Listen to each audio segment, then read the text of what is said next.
Pertama turunkan Jokowi, pilih Jokowi, kemudian turunkan Gibran. Yang ketiga Listio Sigit. Kalau menurut saya kok terbalik ya? Kenapa nggak Listio Sigit dulu ini? Kedaulatan kita ini sedang terbelenggu oleh kuasa gelap. Simbolnya adalah Solo. Maka saya menggugat Gibran. Kita jangan dialihkan kepada yang dihajar itu oligarki. Itu pengalihan. Oligarki itu kan tumbuh dan berkembang karena ada PKI gaya baru yang dipimpin oleh Jokowi. Yang perlu kita tanya, kok Jokowi polisi nangkap Jokowi susah banget ya? Khusus spesifik Sigit 1 bulan. Saya lebih singkat lagi karena konon katanya kemarin waktu saya dan kawan-kawan bicara, tunggu akan ada kejutan.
Assalamualaikum warahmatullahi wabarakatuh. Baik, supaya jangan ngantuk, agak keras sedikit. Banyak film pembicara dari tadi. 3 poin yang saya minta. Yang pertama, kita siap bersatu untuk melakukan ini apa tidak? Ya. Yang kedua, masih ada apa tidak yang mau jadi pengkhianat? Ya. Ada. Selamat berjuang. Wassalamualaikum. Bismillahirrahmanirrahim. Rabbi shrah li sadri wa yassir li amri wahlul 'uqdatam min lisani. Tema saatnya merebut kembali kedaulatan rakyat itu sebenarnya sejalan dengan upaya NUI, cuma bahasanya berbeda. Mereposisi peran umat dalam mengelola NKRI yang konsisten dengan pembukaan Undang-Undang Dasar 45. Mengapa dikatakan konsisten dengan pembukaan Undang-Undang Dasar? Karena di alinea keempat itulah ada maqasid syariah yang telah ditransformasikan oleh Haji Agus Salim menjadi tujuan dibentuknya pemerintahan negara Republik Indonesia. Karena itu kami selalu menekankan menggunakan bahasa konsisten dengan pembukaan Undang-Undang Dasar. So, kalau konstitusi gitu aja, konstitusi yang mana? Udah 45 yang sekarang juga mereka bilang udah 45. Tapi kalau kita bilang konsisten dengan pembukaan Undang-Undang 45, maka Pancasilanya ada di dalam alinea keempat. Kalau tidak, Pancasila yang mana? 1 Juni, 18 Agustus, 5 Juli dikirim presiden. Itu sehingga kita dalam berjuang sesuai dengan akidah, sesuai dengan hati nurani kita. Kemudian ini upaya untuk menegakkan kembali kedaulatan negara Indonesia ini sudah banyak dilakukan. Wacananya sudah banyak. Tinggal sebetulnya yang penting actionnya. Cuma memang ada yang pendekatannya berbeda-beda. Kalau MPUI menggunakan bahasa majelis, jadi namanya juga Majelis Pemusatan Umat Islam Indonesia. Jadi tidak menggunakan bahasa yang ini begitu. Jadi pendekatannya ke sana. Dan yang penting dari berbagai kelompok, berbagai komponen ini adalah sinergi. Biarkan yang dengan pendekatan ini berkan sana sama saja dengan menuju Senayan bisa lewat jalan ini, bisa lewat jalan yang lain. Yang penting jangan saling menafikan, jangan merasa dia yang paling ini. sehingga dapat kita satukan gerakan di sana. Terus kemudian tadi saya sengaja memang tidak ikut ikrar karena di MUI ada ikrar yang mungkin lebih lebih mengikat, karena MUI itu bukan istilahnya gerakan politik tanpa sekat organisasi, kelompok, aliran massa dan sebagainya. Jadi mencakup berbagai elemen bangsa yang cinta NKRI, dan MUI memang ke sana arahnya. Makanya bahasa yang sering kami gunakan adalah bahasa konsisten dengan pembukaan Undang-Undang 45. Dinamakan MUI, Majelis Permusyawaratan Umat Islam Indonesia, karena ingin memodifikasi, meniru apa yang dilakukan oleh para tokoh ulama di dalam Dokumen Yusuf Yusuf Sakai atau BPUPK, yaitu negara NKRI, negara permusyawaratan. Makanya kami lebih cenderung menggunakan bahasa kerakyatan yang dipimpin oleh hikmah kebijaksanaan dalam permusyawaratan perwakilan, itu lebih konstitusional sesuai dengan pembukaan Undang-Undang Dasar 45. Dan kita tahu pembukaan Undang-Undang Dasar 45 itu adalah dirancang, dirumuskan, dikonsep oleh Haji Agus Salim. Tapi karena beliau orang ulama yang tawadu, beliau menjadikan yang ikut menyusunnya. Dan kemudian pasal-pasalnya disusun oleh Mr. Supomo yang mengacu pada preambul 22 Juli 1945. Barangkali itu untuk penambahan, dan sekarang sebenarnya karena wacana sudah banyak, yang penting adalah action. Dan yang penting bagaimana mempreser Senayan kalau pakai jalan. Gitu aja kayaknya emang berat. Jadi memang perlu pressure ke sana. Karena saya usulkan waktu itu kepada Pak Marwan bahwa pernyataan ini jangan cuma disampaikan pada Presiden, sampaikan juga ke MPR, DPR dan sebagainya, masuk Mahkamah Agung dan sebagainya. Karena itu adalah lembaga-lembaga negara yang pada masanya dulu termasuk lembaga yang diperhitungkan. Terima kasih. Billahi taufiq wal hidayah. Wassalamualaikum warahmatullahi wabarakatuh. Allahu Akbar. Assalamualaikum warahmatullahi wabarakatuh. Saya bukan orator ya, jadi saya tidak bisa berpidato panjang-panjang. Tapi intinya adalah tentu saja sebagai ilmuwan, sebagai peneliti, saya sangat mendukung gerakan ini. Karena kita sudah banyak dilemahkan sekali dari skala ini. Itulah sebabnya saya sangat tanpa ada yang menyuruh, tidak kenal siapa, saya sangat mendukung kali untuk membela menjadi saksi ahli bagi RRT yang menurut saya sudah kriminalisasi, dikorbankan gitu.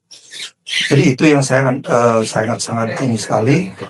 Tapi kalau saya renungkan ya, tadi kan Pak Rizal Fadilah menjelaskan bahwa pertama turunkan Padli Jokowi, kemudian turunkan Gibran, yang ketiga Listio Sigit. Kalau menurut saya kok terbalik ya, kenapa nggak Listio Sigit dulu ini? Karena kalau kita menurunkan Jokowi tanpa Sigit masih di sana, kita menurut saya akan memperoleh perlawanan dari ini. Jadi menurut saya Listio Sigit dulu.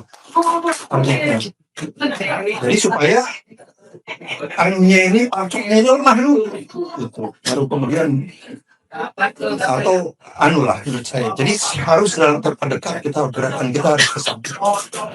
Saya kira itu. Saya bukan ahli strategi, tapi menurut saya saya punya pikiran seperti itu. Tapi intinya adalah saya dalam kesempatan ini mengajak semua rekan-rekan saya, para ilmuwan, para peneliti gitu ya, untuk mari kita bersama-sama. Kita ini butuh dukungan dari para pemikir, para ulama, para ilmuwan, kemudian para aktivis untuk bersama-sama kita negara ini sudah diacak-acak gak karu-karuan gitu ya. Jadi intinya mari kita bersama-sama untuk berjuang, dan itu adalah bukan untuk anak cucu kita saat ini. Kalau saya mungkin sudah umur saya ini sudah senja kan ibaratnya, tapi kita kasihan pada anak cucu kita, karena generasi kita yang akan datang. Demikian, itu saja yang bisa saya sampaikan. Terima kasih. Assalamualaikum warahmatullahi wabarakatuh. Assalamualaikum warahmatullahi wabarakatuh. Terima kasih Bapak-Bapak telah mengundang saya. Padahal saya ini berguru di antara Bapak-Bapak sekalian. Iya. Jadi gini, saya mendukung pergerakan ini. Saatnya merebut kembali kedaulatan, karena memang menurut saya juga kedaulatan kita ini sedang terbelenggu oleh kuasa gelap. Simbolnya adalah Solo. Maka saya menggugat Gibran, karena itu adalah simbol pertama kuasa gelap yang kita alami. Karena hakim tidak mengabulkan, bahkan mengelak untuk mengadili, tidak berwenang mengadili, maka saya ke MK menguji Undang-Undang Pemilu pasal 169. Kemarin sudah disidangkan, sidang pertama panel, tapi hakim sudah bilang ini bakal di NU. Itu saksinya Ibu itu. Karena ada Paman Usman di situ. Nah, gitu. Lalu selanjutnya saya mau membatalkan surat diktasmen yang menjadi syarat wakil presiden. Sekarang sedang dalam proses. Lalu kedua, saya mengambil langkah hukum juga, menggugat seluruh ketua DPR untuk menggunakan hak menyatakan pendapat bahwa wakil presiden sudah tidak memenuhi syarat itu. Jadi mungkin dalam bulan ini gugatan semua saya ajukan. Lalu terakhir, saya akan membuka laporan LP penggunaan ijazah palsu. Ada KPU yang saya laporkan. Jadi KPU DKI Jakarta dan KPU RI yang saya laporkan. Kalau yang Solo ikut, itu adalah konsekuensi hukum nanti. Itu. Jadi itu saja. Terima kasih kami diundang. Berarti kami diperhatikan oleh teman-teman semuanya. Tidak sendiri lagi, ya. Itu aja. Terima kasih. Wassalamualaikum warahmatullahi wabarakatuh. Bismillahirrahmanirrahim. Assalamualaikum warahmatullahi wabarakatuh. Kepada para jenderal senior yang hadir, para tokoh, para praktisi yang hadir semua, dan rekan-rekan yang kami hormati. Jadi kalau kita bicara gerakan merebut kembali kedaulatan rakyat ini bukan cuma terinspirasi, tapi karena menguatkan reposisi Undang-Undang Dasar 1945 pasal 1 ayat 2. Karena negara ini berdaulat hanya ada di tangan rakyat. Nah, itulah gambaran gerakan merebut kembali kedaulatan rakyat. Maka menggunakan pasal dan ayat 2 yang dilanjutkan di ayat 3-nya, yaitu hukum sebagai panglima yang sekarang memang diacak habis setelah kepemimpinan 10 tahun ini. Wajar kalau tadi semua narasumber itu memang membicarakan tentang kondisi negeri ini yang memang dibuat rusak oleh kepemimpinan 10 tahun yang lalu, yaitu Joko Widodo. Dan sampai-sampai sekarang aja untuk soal ijazah saja yang sangat mudah gitu loh ya, hanya mau menunjukkan harus mengkriminalisasi semua warga Indonesia, semua tokoh-tokoh yang ilmiah gitu loh ya. Jadi saya nggak ngerti juga ya, kenapa harus begini gitu ya. Padahal ini nggak perlu ada perjuangan, cuma diminta kok, tunjukkan saja selesai, panggil saja orang-orang ahli untuk meneliti selesai gitu ya. Tapi tanpa ada kriminalisasi, yang sampai-sampai bertambah termulnya yang terbaru ini, yang sekarang ini dibicarakan juga. Katanya ada 2 tuyul yang menghadap Jin Ifrit, yang ini juga dipersoalkan. Nah, Jin Ifritnya siapa, tuyulnya siapa, padahal tidak ada penjelasan. Apakah yang melaporkan itu bagian dari tuyul? Ya wajar kalau tuyul merasa tersinggung. Tapi kalau bukan, kenapa harus itu dilaporkan? Saya kira bukan cuma itu saja, tapi konteksnya memang benar. Tadi Pak Prof juga mengatakan memang harus dari Kapolri ini harus sudah diselesaikan ini karena banyak menampar presiden kita Pak Prabowo ini. Kenapa harus diam gitu? Reformasi didahului, ini terjadi gitu ya. Reformasi didahului kan ini benar-benar sudah gerakan yang nyata-nyata gitu melawan kepada presiden. Ya, barusan saja bahwa Parcok tidak mau berada di bawah kementerian, ya. Karena kalau itu terjadi, saya lebih baik jadi petani, dan bahkan dia menginstruksikan sampai titik darah terakhir. Ini kata Pak Gatot atau banyak jenderal yang mengatakan kalau jenis begini cara berbicaranya yang pemberontakan. Nah, bukan cuma itu, banyak hal gitu ya yang seharusnya Pak Prabowo sudah melakukan langkah. Nah, ini sudah jelas bahwa apa yang dijelaskan oleh Pak Didik tadi sudah jelas bahwa kekuatan memang Solo ini banyak mempengaruhi kebijakan-kebijakan yang harusnya untuk rakyat diberangus dan digunting untuk kepentingannya dia, termasuk juga soal Gibran. PKPU sampai detik ini undang-undang pemilu syaratnya harus 40 tahun dan dia belum 38 kalau nggak keliru, dan ini sudah sangat melanggar. Dan tadi juga disebutkan bahwa ada yang menggugat soal masalah syarat presiden. Sudah kemarin kita yang menggugat itu pasal 169 ke MK ya, bersama Pak Bonatua dan Gofur Sangaji menggugat tentang syarat presiden itu 169 huruf F. Tapi lagi-lagi diputus yang tidak sesuai. Saya pikir ini bagaimana juga sih negeri ini? Apakah negeri ini sudah dibeli dengan cara yang tidak rasional? Tadi sudah disinggung juga oleh banyak, termasuk Bang Marwan ya, soal PIK 1, PIK 2. PIK 2 kita tetap berjalan loh ya. Sampai sekarang kita lawan tetap ya. Tapi ya memang beginilah fakta yang terjadi. Mungkin dengan melalui gerakan ya merebut kedaulatan rakyat karena didasari oleh Undang-Undang Dasar 1945 pasal 1 ayat 2 dan 3, maka tidak ada alasan ini tidak dilakukan. Dan satu hal untuk terakhir, pasal 191 Undang-Undang 1 tahun 2023 itu mengatur soal makar sampai pasal 194. Nggak ada hubungannya soal makar ini dengan gerakan kita, jauh. Karena kalau ada gerakan makar itu sudah ada mens rea, ada senjata, ada perebutan kekuasaan, pengepungan NKRI, dan bahkan akan menjatuhkan pemerintah. Sama sekali kita tidak. Kita hanya menjalankan tugas sebagai rakyat Indonesia karena adanya suruhan dari Undang-Undang Dasar 1945 pasal 1 ayat 2 dan 3-nya adalah panglimanya adalah hukum. Terima kasih. Assalamualaikum warahmatullahi wabarakatuh. Assalamualaikum warahmatullahi wabarakatuh. Salam, Om Swastiastu, Nam Budaya, Salam Kebajikan. Alhamdulillah, Allahumma shalli ala sayyidina Muhammad wa ala sayyidina Muhammad. Saya hari ini terharu dan bangga secara pribadi dan mewakili rakyat Kabupaten Morowali bisa berdiri di Barat yang terhormat ini untuk menyuarakan kejujuran, kebenaran, dan menuju keadilan seluruh rakyat Indonesia khususnya Kabupaten Morowali. Merdeka! Hari ini terima kasih kepada orang-orang tua saya, kakak-kakak saya, para tokoh-tokoh nasional yang telah memberikan kesempatan 1-2 menit untuk menyampaikan kondisi negeri kami, khususnya Kabupaten Morowali. Apa yang dilakukan kemarin oleh Pak Menhan, Pak Safri, untuk mengambil alih kekuasaan kedaulatan khususnya bandara Kabupaten Morowali itu benar adanya dan kami sangat mendukung setiap masyarakat Kabupaten Morowali. Dan saya sebagai saksi hidup hari ini, sebagai mantan Ketua DPRD Kabupaten Morowali, memprotes keras dengan pembangunan bandara tersebut yang ada di kawasan industri PT ini.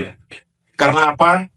Kami sudah menyiapkan bandara pemerintah khusus untuk rakyat dan seluruh elemen masyarakat untuk dimanfaatkan. Tapi kenapa lagi dibangun bandara, terjadi dualisme pembangunan bandara yang ada di Kabupaten Morowali, sedangkan jaraknya hanya kurang lebih 1-2 jam wilayah geografis kami.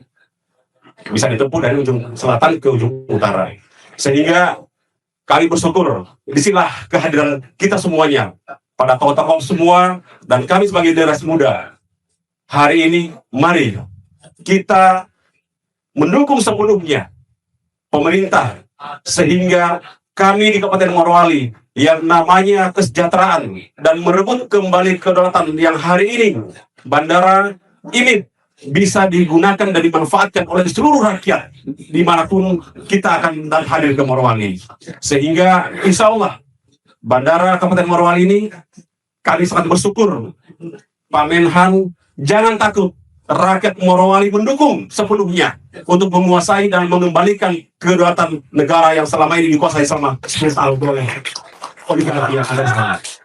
Ya, sehingga insya Allah mudah-mudahan kami mengharapkan perjuangan orang-orang kami, para tokoh nasional hari ini untuk memberikan harapan bagi kami dan seluruh rakyat Indonesia dalam memperjuangkan keadilan dan kebenaran dan kejujuran untuk seluruh rakyat Indonesia. Sekian, terima kasih. Allah Ustaz. Assalamualaikum warahmatullahi wabarakatuh. Merdeka, merdeka, merdeka. Assalamualaikum warahmatullahi wabarakatuh.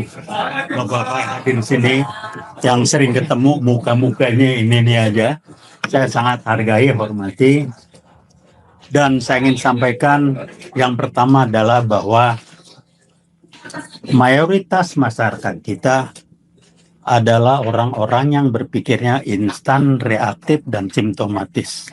Tolong dipahami. Ini bukan soal latar belakang pendidikan. Mayoritas seperti itu. Nah, dampak negatifnya orang-orang yang seperti ini adalah kalau sudah melakukan satu yang dianggap sesuai dengan itu, dia tarik nafas lega dan selesai. Contoh, orang seperti itu kalau udah hadir sini kita teriak, udah nangkep, udah selesai, udah beres tuh. Itu mindset di bahasa dari dia. Tolong dipahami. Yang kedua, tantangan kita belum tampil, belum punya national leader nasional untuk gerakan kita secara keseluruhan. Jadi kita harus memilih, memutuskan siapapun yang jadi pimpinan.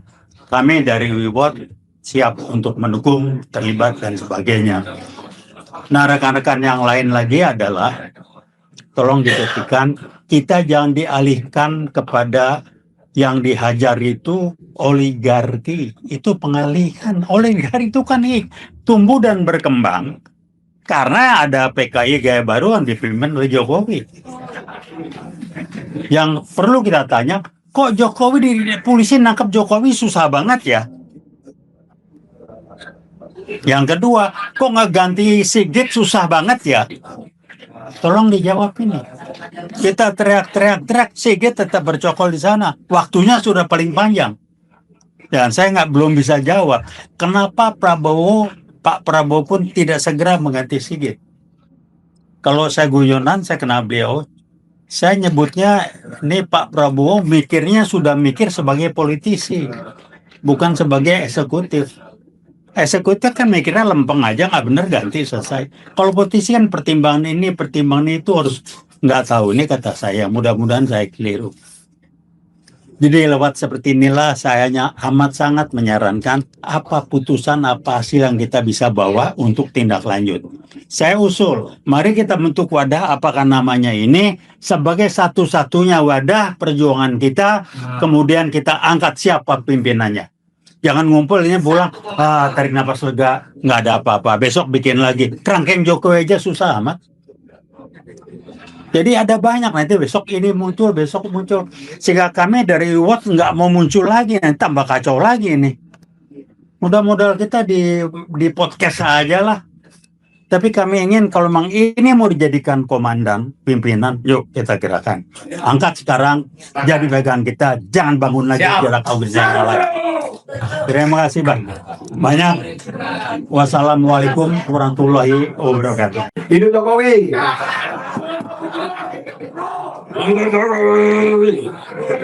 Bismillahirrahmanirrahim. Assalamualaikum warahmatullahi wabarakatuh. Saya sebetulnya ingin seperti Jenderal Sunarko dan tadi Syekh Yusuf Martak. Gue udah nggak percaya.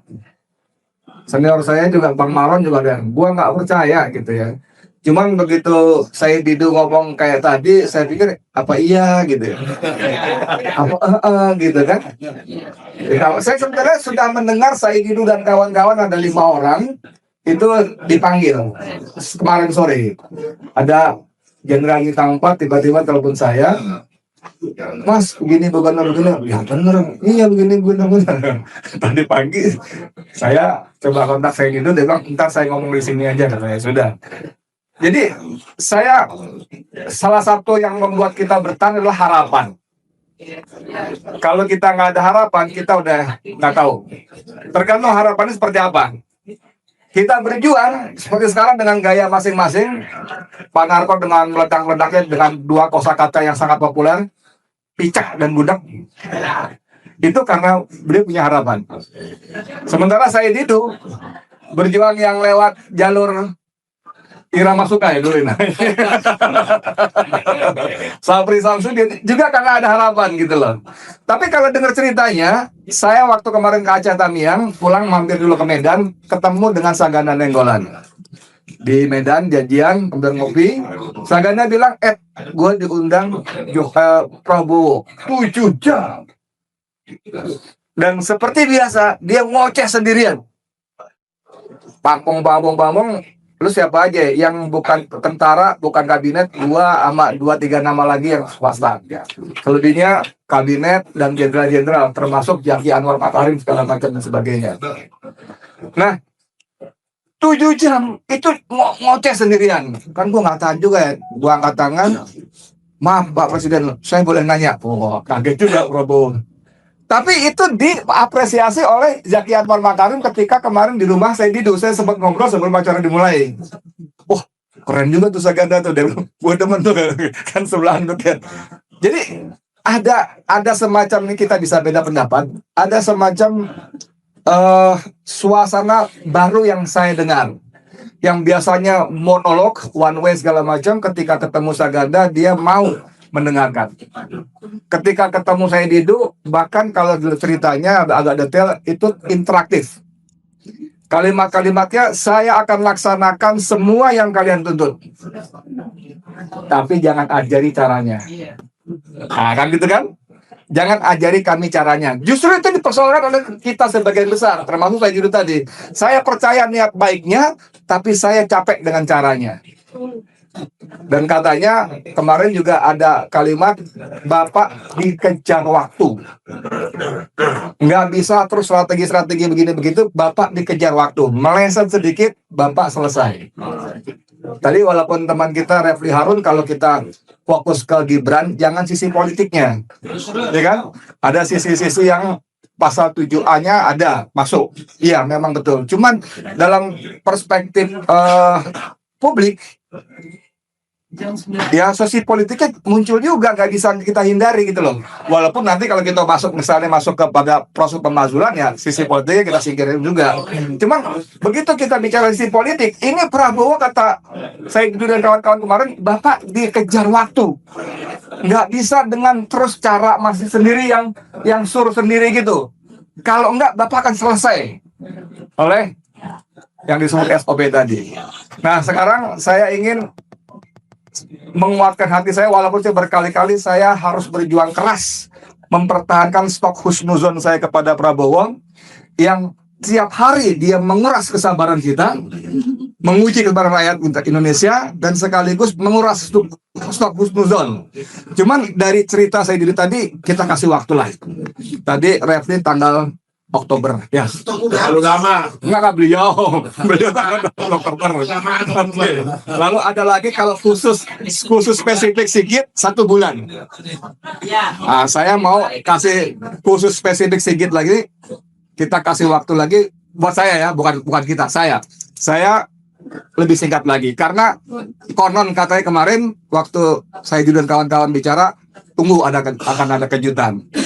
Buat saya di Mulyadi kejutannya adalah copot Sigit.